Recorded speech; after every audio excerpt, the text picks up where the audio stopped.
Hi, my name is Nina Johansen, and welcome to this presentation about Montessori climate education in action.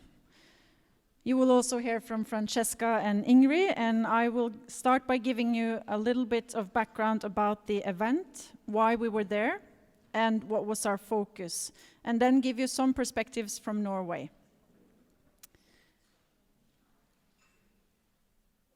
Okay, let's see if this works.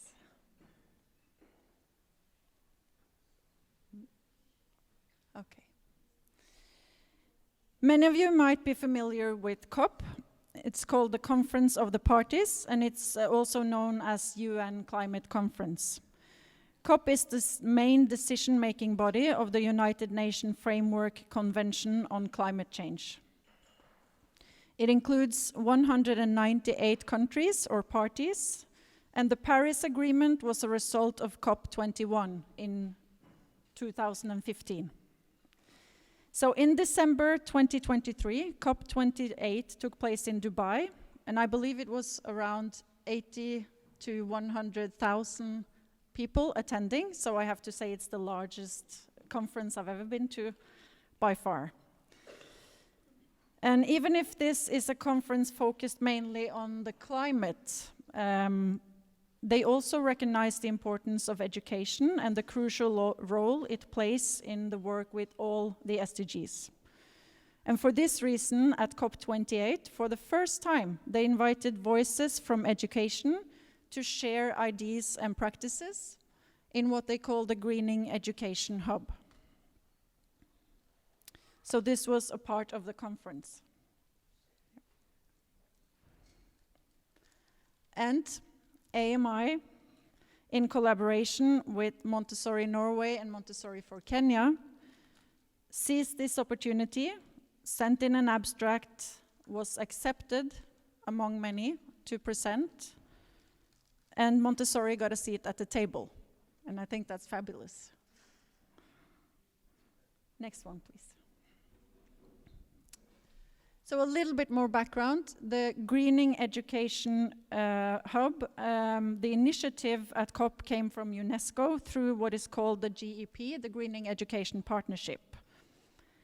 And this is a global initiative that takes on a whole system approach to address climate crisis by harnessing the critical role of education. And it also aims to deliver strong, coordinated, and comprehensive action that will prepare every learner to acquire the knowledge, skills, values, and attitudes to tackle climate change and to promote sustainable development. AMI are members of the Greening Education Partnership. They divided the talks and contributions into these 4 pillars, which you can see: greening capacities, greening curriculum, greening schools, and greening communities.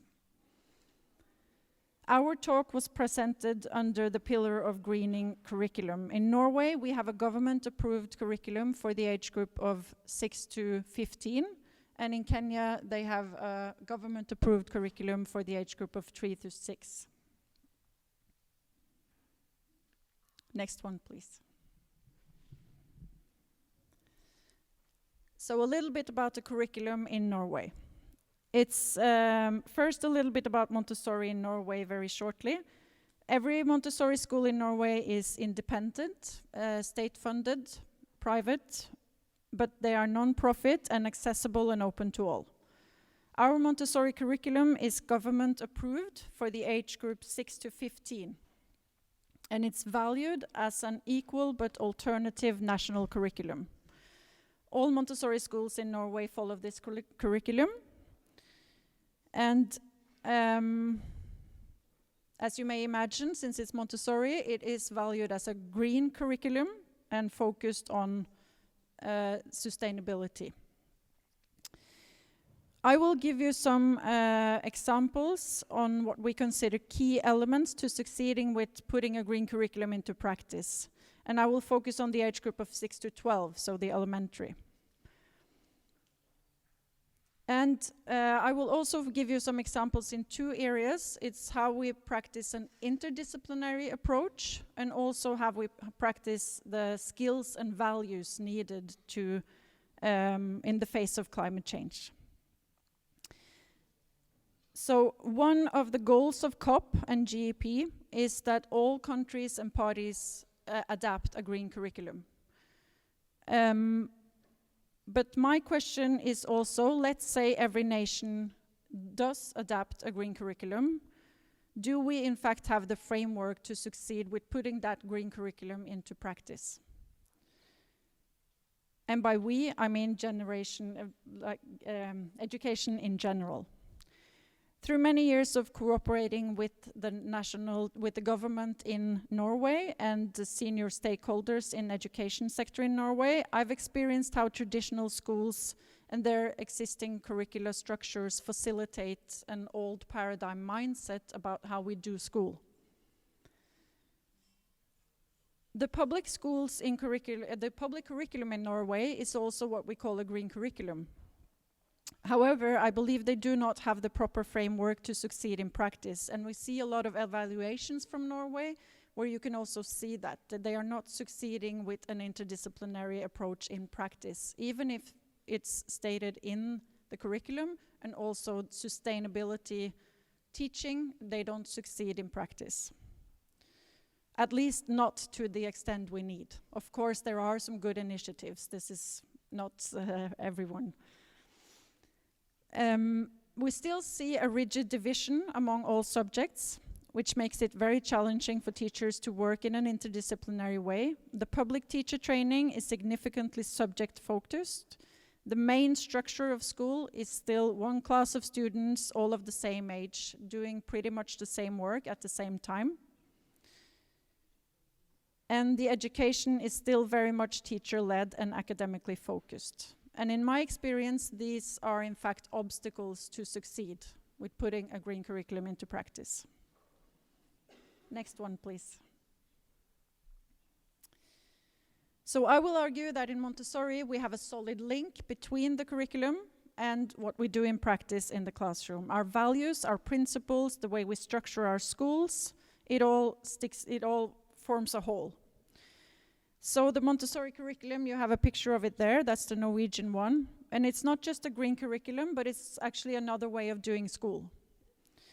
It describes goals and competence aims, also green ones, but it also describes the basic principles of how to structure schools.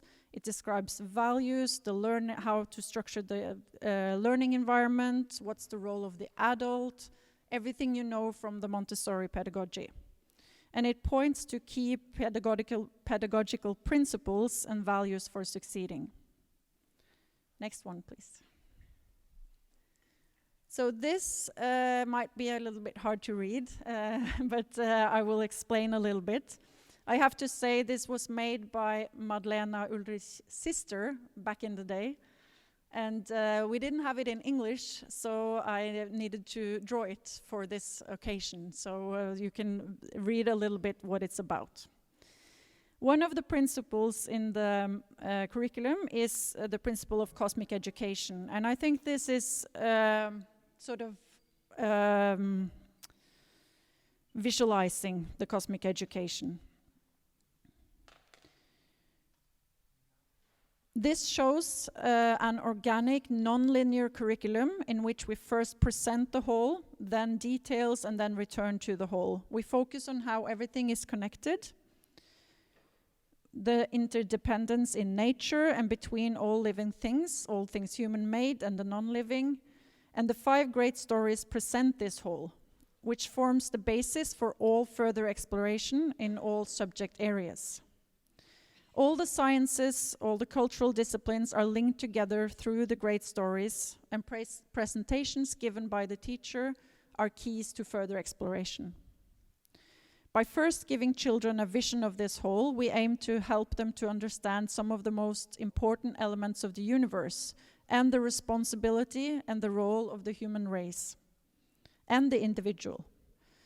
In education, people are emphasizing the need for an interdisciplinary approach. And they're searching for a way of succeeding with this. We saw this at COP as well. When we were speaking to people, this is something they're searching for. They know it's important, they're searching for it, they're trying for it, but they're not really succeeding or having a solution.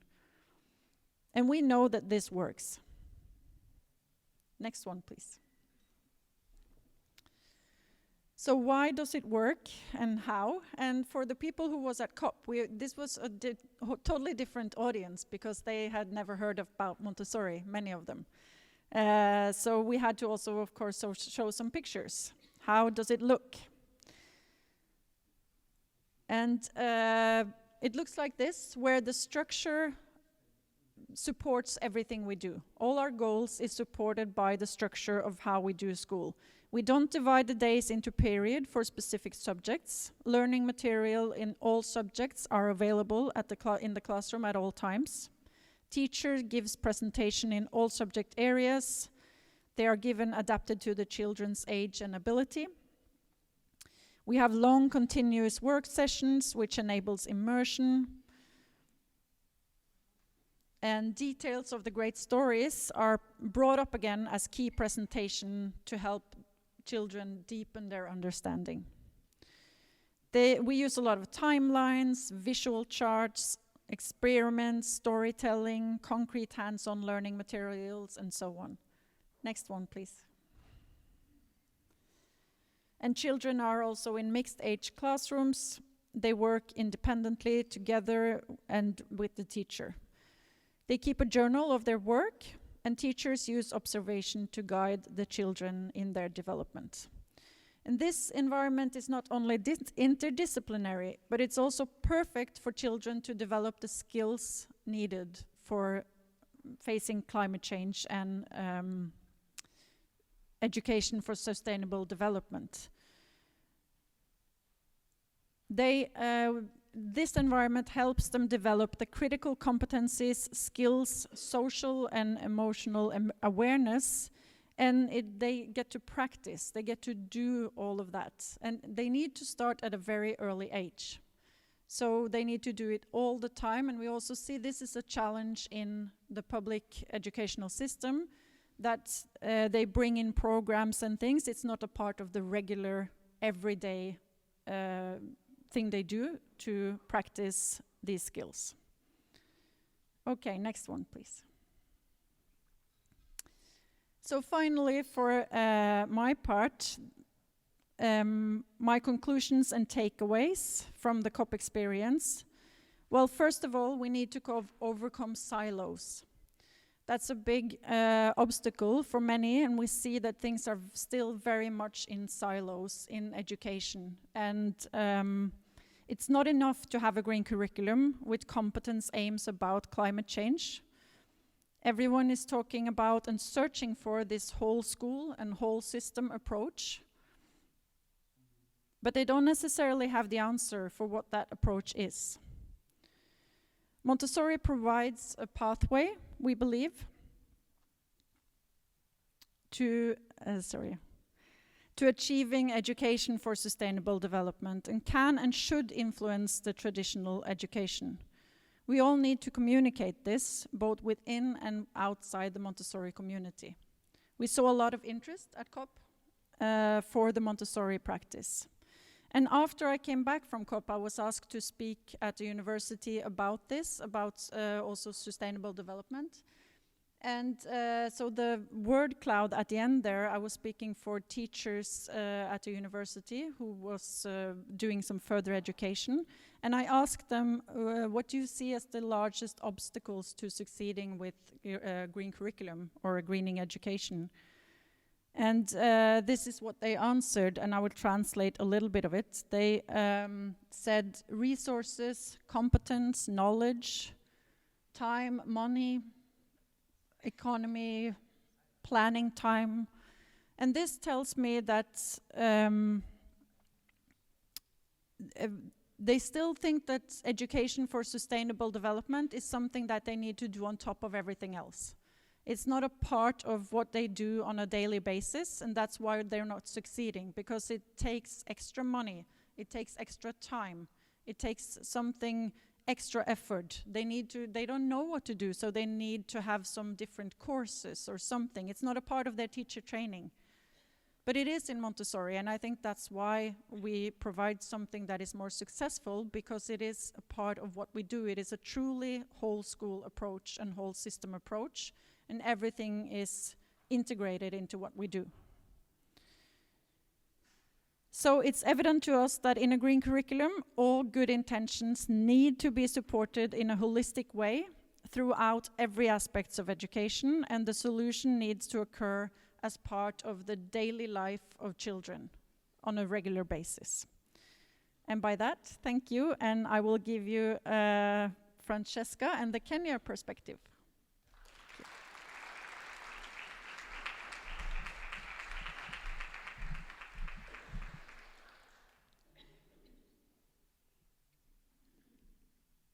Good morning.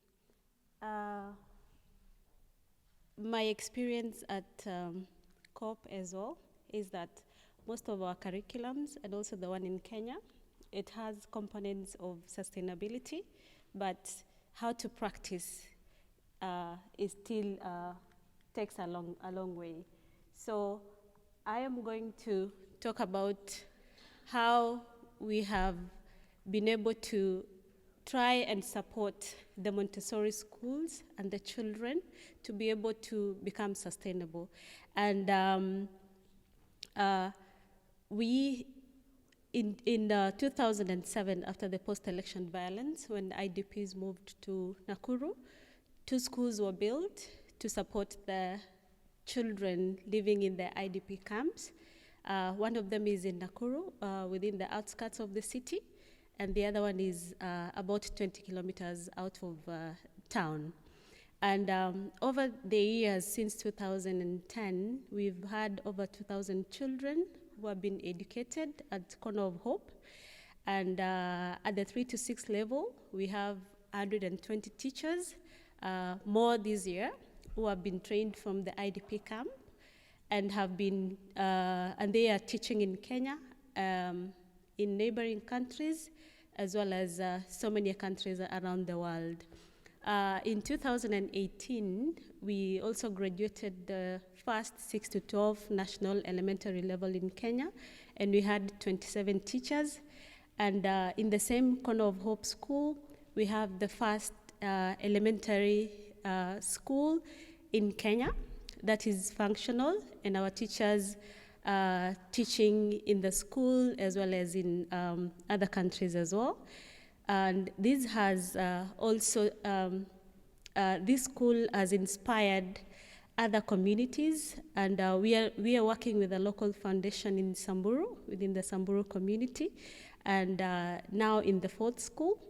And in a few years, we will have teachers from the Samburu community in the 6 to 12 curriculum graduating as well, to go and continue with the level of education for Montessori. There are 22 teachers that have also been trained at the international AMI level in Kenya, and 10 of them are graduating in July this year. This Corner of Hope school, through its inspiration, it gave birth to Montessori for Kenya, which was established in 2019. We have a board, and supported by a foundation that is now helping us to ensure that Montessori activities is being supported in Kenya, as well as teacher training, research, and also to enable Montessori to be spread across the country. The story of Corner of Hope starts with community involvement, which is a very important component to start schools and to be able to enable the communities to come together, to work together, and bring sustainable education to their children. And at Corner of Hope, the parents came together, and this is where we started. And the school being built with locally sourced materials, not so much funds were spent to put up the school, and this was done by the parents without using their own skills and their own knowledge, involving the carpenters, the builders, and we used very little resources in terms of cement. There was a lot of soil, a lot of water involved, and that school still stands up to now, 13 years later, and this is how beautiful it is. We changed the roofing in 2020 during COVID time because it was leaking, and now the school looks beautiful. It's been standing for all those years using very limited resources. The education in Kenya also, Montessori education supports the care of the environment, and we encourage children and the teachers to ensure that the environment is also taken care of. And this is a tree planting activity that we started last year with the children and the teachers. And they also grow their own vegetables that they do eat within this very small space in the school. The space that we have at the school was also donated by the community. We did not have to buy land at that time, but they were given $100 by the government to settle. And with the $100, they put the money together. They bought 6 acres of land, and they were able to allocate a piece for the children. And from this space, we have 230 children every year in the 3 to 6 level, and about 57 in the elementary level. This is another activity that we did recently, actually last week. Montessori for Kenya was able to purchase land very close to the camp, and this is where we want to expand and build a model school that is going to support Montessori activities. A model school will enable a real Montessori education that is really done by the teachers who are Montessori trained, and they come and they do Montessori because there are so many Montessori educations in Kenya. But because of the Corner of Hope inspiration, there's a lot of inquiries. There's a lot of how do we set up Montessori environments? How do we set up our classes? How do we train our teachers? And recently we've hosted a lot of teachers, organizations, individuals who have come to witness what Montessori education is. And this is why we bought this land last year, about 10 acres of land that we would like to expand the 6 to 12 classroom, because this is where they share the space with the 3 to 6, and it's becoming too much for the small space that is available. And recently we worked with the children to plant trees around the land that they're so very proud of. And with this, we also involved agronomists, we also involved the teachers, and they showed the children how to care for the trees, how to care for the environment, why do we plant trees, what is the importance of the trees to our lives, and also what other kind of sources that we can use to produce energy. And one of the things that has also been done here is the use of solar, that we installed the solar lights. And when we went back after installing the solar with the fence, also the neighbors are doing the same, because Nakuru is very hot and we have natural sunlight, and so you get your lights free every day and also at night. We also found out that within the new land, there is a lot of wind, very strong wind, that can also be used to harness energy, and this is what we are moving into the future when we build our school, hopefully in a few years coming, and also using the Montessori architecture. We hope that we would use sustainable energy in the new school. All our schools, you've seen the roofings.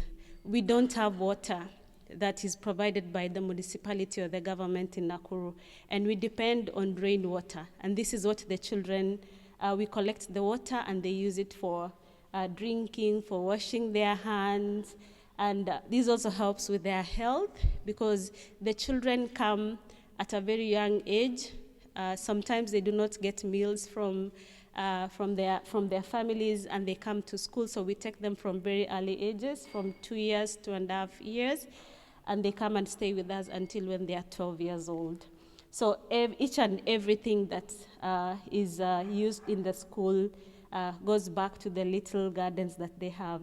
With the teacher training, the teachers in Kenya make their own materials, and they use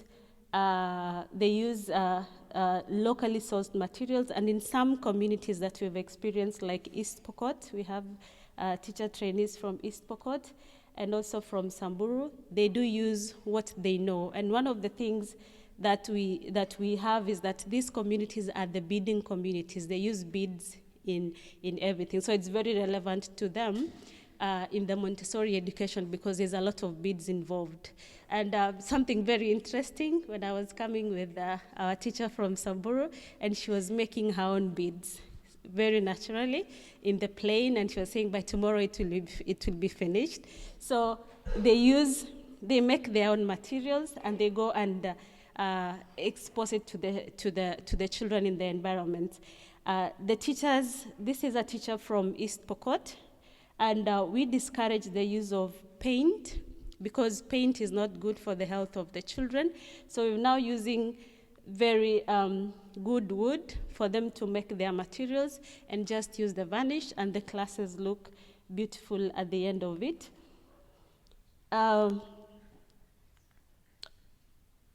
These are some of the, this is one of the teachers teaching the child in a corner of hope, and these are the children using the materials that the teachers made.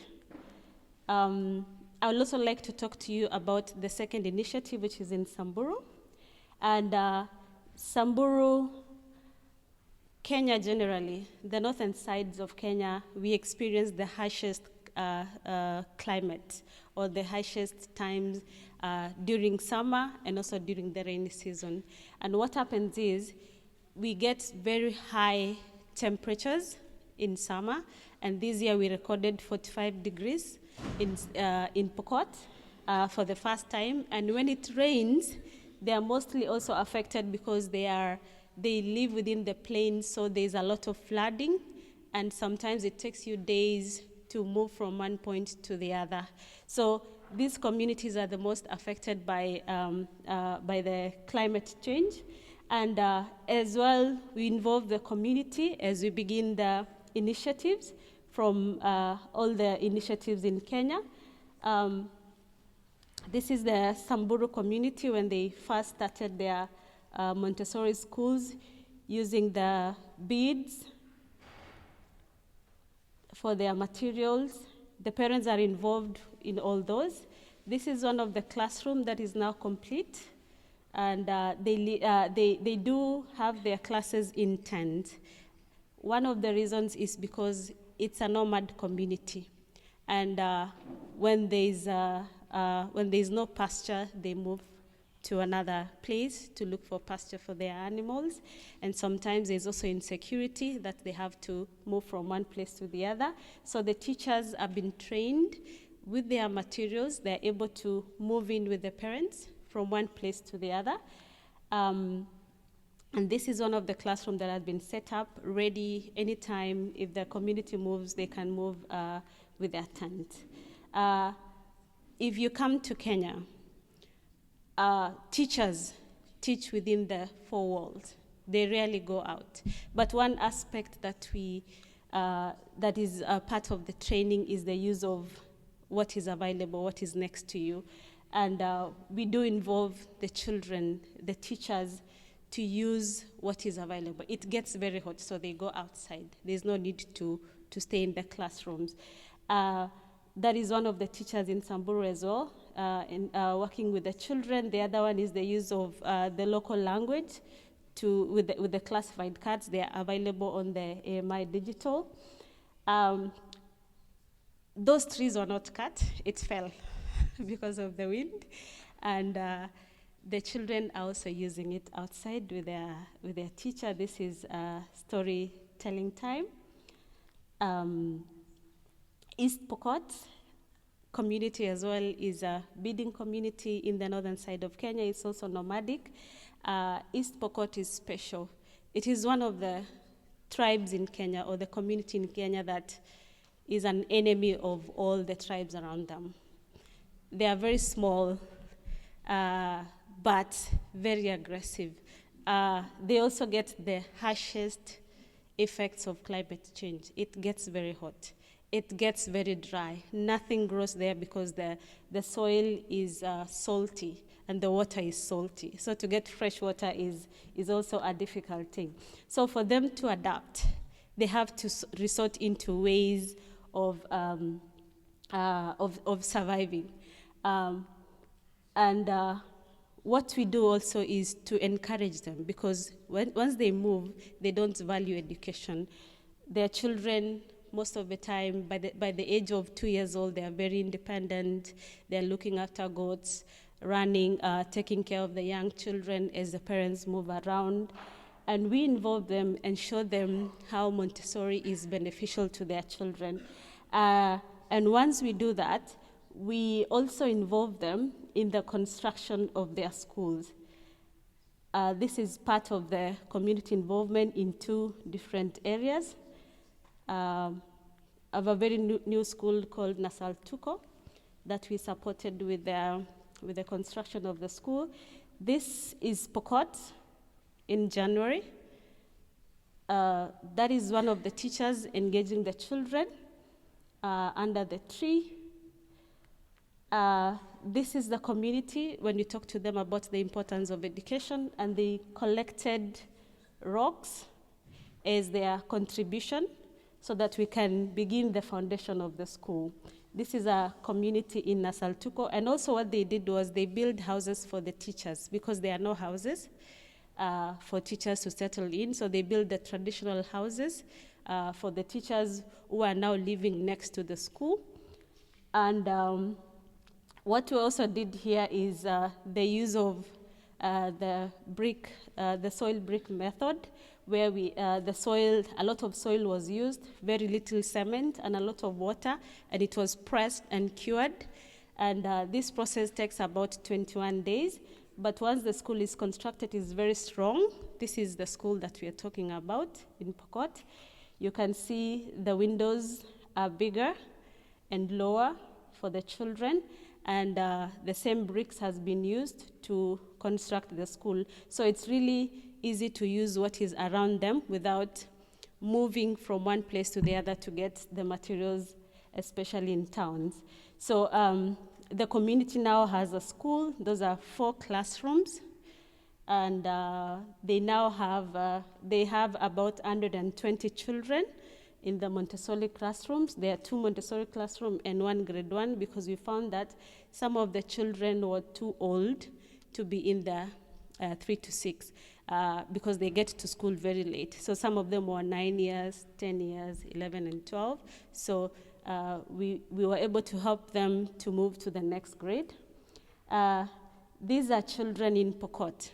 And one of the aspects about Montessori, it allows the use of traditional materials. And in the Pokot community, they use their left hand to drink water, to fetch water, which is not normal to any other people. So we encourage the teachers to use what is available to them, what is sustainable to them. And they bring the materials, and you see the child is pouring on that with the green shot, and is using their own traditional materials which are available in the classroom. This is a school in Nairobi that is Montessori in nature, and they also use the space that they have, because in the city you rarely find a space, and they plant their vegetables, and they don't do it alone. The children do this. We were not allowed to take photos of the children because of issues, but they use this method to grow them, and they teach the children. And recently, when I went there, the children were harvesting the vegetables and taking them to the kitchen, and some of them were slicing as they cooked. The last photo here is Pokot when it's raining. You remember the other photo in January? So this is Pokot. It's very productive. And we say that if the teachers are able to take care of the environment, if we teach the children at a young age to take care of the environment, to take care of their plants, to take care of what is available to them, to use the water resources that is available to them, this is possible. When it rains, the pawpaws, the bananas, they do very well until the next season. Unfortunately, we experienced the longest season in Kenya that was very hot, and we lost so many animals, we also lost some lives in some areas, and we lost a very big part of plants. So Montessori education in Kenya is, we are encouraging sustainability, and we're also encouraging the care of the environment, which is part of the training that the teachers take with them. And we've seen a lot of teachers using that even in their homes, within their classrooms, planting plants within the class.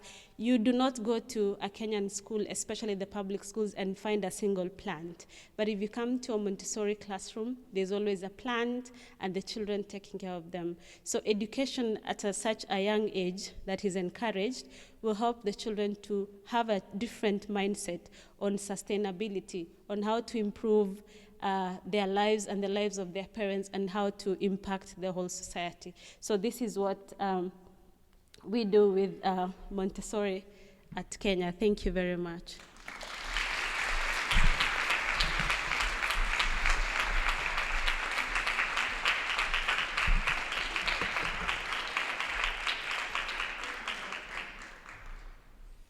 Hello everyone, my name is Ingrid Stange. I am chair of the Montessori Norway. I also have a school, Montessori school 3 to 15. We're starting 0 to 3 this fall. I'll just get started. In addition, I have always been very much working with climate issues. My first job when I started as a management consultant in 1980 was to help Sweden. Can you hear me? Yeah. Helps the Swedish country, the state, find alternative energy sources because they had decided they would stop nuclear power within the 20 years to come. So that gave me a very strong interest in how to have alternative energy, non-fossil fuel, and of course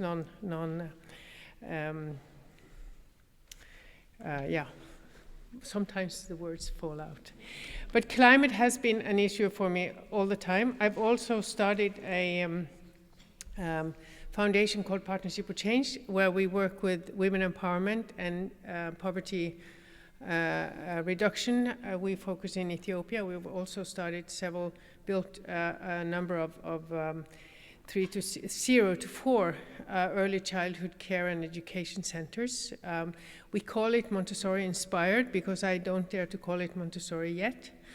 We've educated quite a number of assistants and leaders. We've made a curriculum that the government has accepted, and it's translated into Amharic. So I'm working on several of the SDGs. When in 2015 the Sustainable Development Goals came about, I saw this is perfect because this is Montessori. And I was a little surprised to see that many Montessori teachers didn't really see the link. So that's when we decided to create this Montessori 2030 strategy to try to sort of explicitly explain why Montessori is all about the SDGs, or the other way around, why the SDGs are all about Montessori pedagogy. So, will I manage to? Yeah. So, realizing that we as Montessorians, this gives us a really big responsibility, because we, as has been shown both by Professor Moretti just recently, and by Nina when she explained the curriculum. We are all about sustainability. So we have a strong responsibility to be part of it ourselves, do the right things ourselves, be part of the solution, as well as helping the child understand and act on the SDGs. And why? But we also have to make sure we do it ourselves. So everything within our institutions, our schools, our lives, our own lives, as well as the way the education is set up and what the children learn. Because we cannot only give this responsibility to the next generation. We have to take responsibility ourselves. So I think that our responsibility is twofold. See if I can do it once more. Yeah. Our strategy then, what we call Montessori 2030, is through cosmic education we learn that how everything is connected, and that it is our responsibility as humans to maintain the balance. We talked about the cosmic agents yesterday, and I think earlier today we heard that we are the perfect cosmic agents. I would say that we are maybe the worst. We are not taking care. All the animals, the plants, they do their job. We don't seem to do it. So we have, as human beings, we have a responsibility. So just very briefly, I think you all know the SDGs now. Is there anybody who is not familiar with the SDGs? No. But the interesting thing with them is that if you start working with one of the SDGs, you realize that it influences everything. So you cannot just talk about climate and then forget about poverty. As we saw with Francesca's presentation, some countries and some areas of the world are worst hurt by the climate issues we have now. It is strongly connected to poverty. It's strongly connected to women empowerment, etc. So we have to understand that they're all connected. But how, wait a minute, what's that? Yeah, I can start with this one. How can we sort of explicitly use our Montessori philosophy or education to be a good solution for the climate or for the SDGs or sustainability in general? So having my background from business, I tried to use business tools to see how can we create a strategy that's working. And if you see here, can I do this? Yeah. If you see here, if you have a strategy, you want to have something happen, you have to make sure that you have all the tools needed. And this is what we see in the education in Montessori. We cannot educate without having a prepared environment, without having the materials, etc. So we have to have everything aligned for our purpose. And in business, we talk about the 7 S's to reach a strategy. So our strategy can be explained as the cosmic education. Our superordinate goals, of course, is to follow the Sustainable Development Goals. So how can we manage to do that? Well, and why are we so well prepared for doing this in our education and in our lives? Our style, yes, we have the prepared environment. That's sort of the style. Everything we do, we have the prepared environment. The staff, we are very aware of the role of the adult, the role of the teacher, the role of the parents. We have it all written in the pedagogical principles we have. We have shared values. It's about the respect for nature as well as grace and courtesy. It's all embedded and it all works for the same goal, that we can take care of and show responsibility for our environment. The the skills. We need to have skills to do this. And in what you learn as Montessori pedagogues is so is thoroughly connected with being agents of the cosmic reality. So the entire method that you learn from Montessori training gives you the skills needed.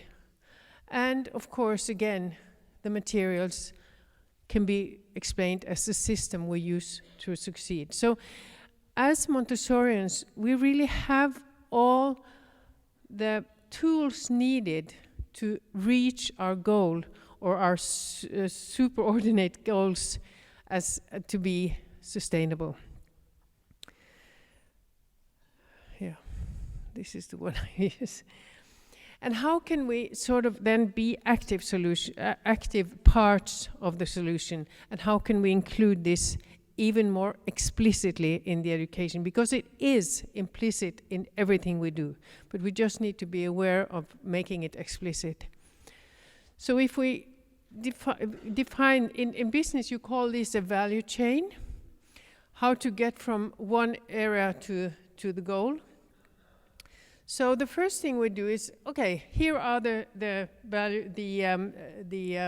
Sustainable Development Goals.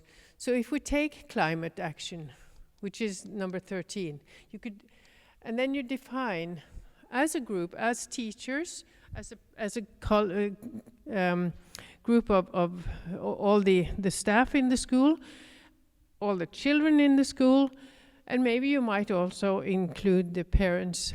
So your school can do this tool. Define which issues are most relevant in our community. For the nomadic school that Francesca explained or showed us, some issues there would be, for example, tree planting is what they did. In the school that I have studied, one area that was very important for us was energy, rational use of energy. So we built a school that is climate positive, which means that you produce more energy than you use. Another issue in our school is that the fjord outside where we have the school is now almost without fish because of pollution. So that's another issue that we can learn about. We cannot do much about that, but we can learn about it and teach children, and they can study what's happening, why is it happening, what can we do about it. So define issues here is sort of a task that you can do together with the rest of your team and the students, and define what is our role in that. How can we, as a community, help with this? So, for example, lack of trees. Yes, you can plant trees. Or as with the school, of our school in the little town where we have our school outside of Oslo, yes, we can build a building that produces more energy than it uses. And then understand how can we understand the root of the problem? And when the students take part in this, they learn so much. But not only the students, also the teachers. And we ourselves learn. And what happens is that the children come home and teach their parents. So if you look at the child being the early formation of man, they also influence the parents, because when the child comes home and tells the parents that you need to do things differently, they tend to do that. So we after having studied the root of the problem, together we define the solutions, develop solutions. And here we really have good help from the students, because they are the ones who have the creativity to find solutions.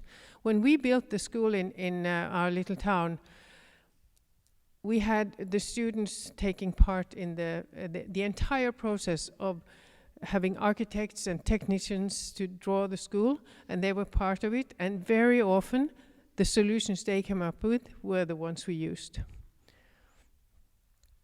And then act and define objectives. What are the objectives that we will prioritize? And then, when we had done that, share and inspire. How can we scale the solutions? How can we inspire others to do the same?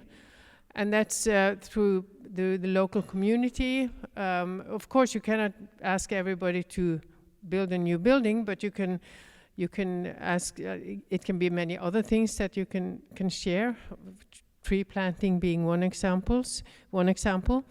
And you can all think of things that are relevant for your local community. And have this, go through this routine for every idea that you might have.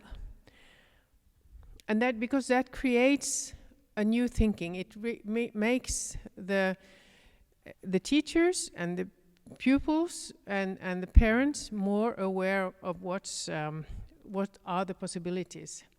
And this is just an example of one of the teachers in another school that created this brain map, how to define issues. You don't need to look what's in the words here, but here the point, the objective here is to be part of the sustainable development. And then how can we do that? We can be a green school. We can minimize our food use of food, which means, I'm not sure if you're aware of it, but I think 1/3 of the food that's produced is thrown away. Can we do something with that? Can we do something with, this is what we call an island problem, but in our country we have a lot of problem with fast fashion, young children using enormous amounts of clothes, buying cheap, using twice, throwing away, or buying on internet, buying 3 things, sending back 2 of them. They are thrown away because they're not used again. So think of, for 1 item of clothes, 2 are thrown away, and the packaging and transport and all that. If you think of the map that we saw yesterday with Professor Will with the tea bag, think of how much waste is in the fast fashion. That's an area where we can really make a difference if we manage to get the children aware of stopping this fashion craziness. And their parents, because parents do the same up to quite a large age. So this is an enormous amount, and of course the children can help the parents understand that we need to not throw away food. So this is just creating ideas. So make a thought map of how you can be more sustainable. And just the exercise creates so much awareness. So after we have defined objectives, and mind you, don't define too many at the time. I think 1 to 3 is the maximum, because otherwise you go wild in it. So define, and this is another business tool, objectives and key results. Some of you may have heard OKRs. So what it is you set an objective, realistic goal, measurable, and then, and again, not too many. Define how to reach the goal and create initiatives to reach it and measure. And then go back again. See how can we improve it. And once you see that this is okay, we can start with another goal. And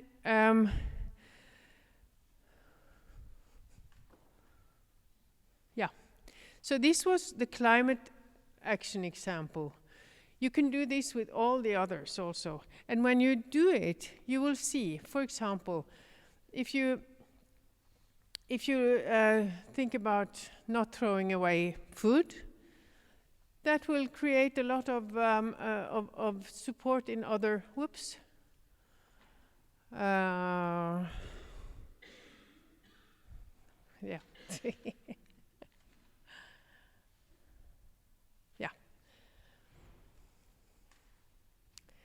If you solve one issue, or we will never solve any of the issues, but if you work with and improve on one issue, you see that it has an effect on every other issue. So by doing this, you will have a very good training. It's a good exercise, and it creates a lot of energy, and it creates solutions, and it is a very good tool for making sure you are more sustainable and explicitly get out all the implicit value we have in the Montessori community and the Montessori training for sustainability. Because as we learned this morning, Montessori is all about sustainability. It's all about taking care of the nature around us, of each other, and the climate. So I think I've used up my time, and we'll stop there. Thank you.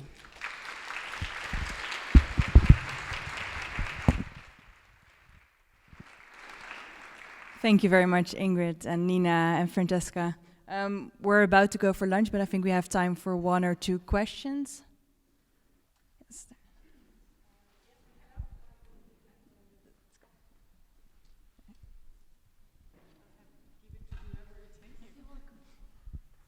Hello. Thank you so much for those inspirational and passionate presentations. You mentioned the COP and the importance of visuals for the children.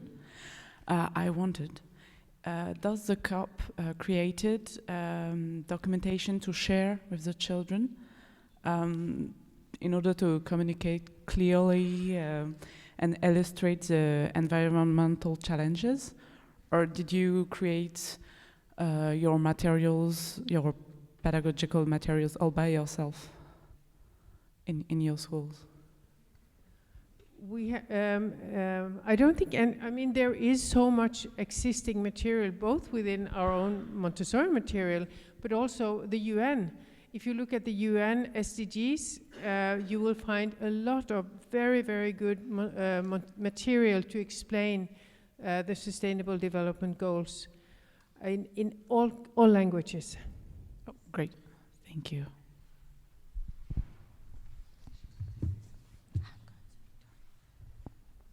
Yeah, I just wanted to answer part of that question because I represent AMI to UNESCO, and it was very important, the step that the COP took to accept education and to have the education pavilion, as Nina explained, I think. But there is the Greening Education Partnership that is continuing, and it's on the website of UNESCO, and we also can contribute to that partnership. So think of that, and think of the easy ways. The example that Nina showed of the map is one of the things that could be done anywhere. It doesn't need to be a Montessori school. So we can also bring to the table, in this ongoing partnership, ideas of simple things. And one last thing I just wanted to share about planting trees. I happened to be in Kenya in 1985, so that shows how old I am. And I met Wangari Maathai, who was planting trees, but native, indigenous trees, and fighting against the fast-growing imported trees, the neem trees, that are very acidic and actually destroy the soil. So we have to be careful about what kind of trees and what kind of things we do, and work with the scientists to understand the deep ecology parts of things, so that we are not bringing short-term solutions that are actually making things worse. So thank you all, and I'm just so excited that we've done this, and thank you, Ingrid. I'll just underscore what you said about foreign species. One of the reasons why the fjord outside of Oslo is destroyed is that there are coming oysters from Russia to the coast of Norway. So they are eating our local oysters and our local fish, so that it's destroying the fjord. So,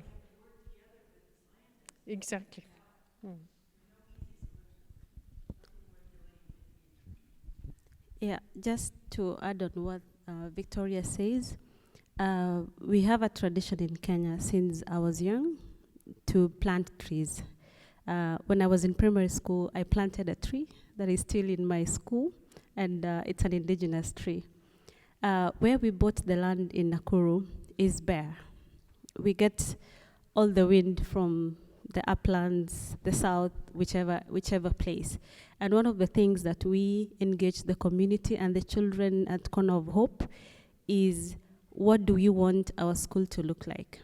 If you go to Nakuru and Nairobi, there's a lot of trees, and it's an effort by so many people from the past. There's a lot of effort as well because we are affected by the climate change a lot. What we did with the children is to plant indigenous trees. We have neem trees. They said we want mangoes. We planted mangoes with them. They want avocados. We planted avocados with them. They want sukuma wiki, which is vegetable. They're very, yeah, and we planted with them. And also we realized that the same land is very good with beans. And recently we have planted beans with the children and their parents, and they come and they do it because it's for their children and their future. So the understanding of what the trees will do for us in the future, the fruits will do for us in the future, is what is very important, and that is what we are instilling to the young generation, as what happened to me when I was very young. Our cities are full of trees, beautiful, and I hope that one day when you visit Kenya, you come and witness for yourself how also urban planning can also include greening. And we really do support the greening curriculum that we also want to implement as well in Kenya, so that other people can see how Montessori is already inspiring adaptability and supporting these very hard or very marginalized communities where they are highly affected by climate change. And also if you go to Samburu, the teachers and the children have planted their trees, and they also work with eco rangers that somebody else is going to talk about it in the afternoon. I hope you'll be here to listen about that. How everybody is working towards improving and the sustainability of their own communities. And if I may add, one short thing for your question, if I understood correctly, also about materials, I think one of the keys, I think, is also that we don't really need a lot of extra materials, especially for the children in the classroom. The cosmic curriculum and the way we do teaching that's how they really learn and get that experience with the charts and timelines and with planting and with doing and with looking at roots and all of those things. We don't need materials to really teach them about climate change. I think that's one of the mistakes that are being done many places, that they learn about the SDGs, they learn about climate change, they have materials about the SDGs in their classrooms. And of course, when they get older, it's a matter of age as well. When they get older, they of course need to learn a little bit more about it, like the facts of it. But I think really for 6 to 12, the cosmic curriculum it has it all, really. Yeah, so you and for the children and for the teachers, I think we really also need to connect the dots a little bit. But I think we don't really need a lot of extra materials into the Montessori classroom, at least not at that age.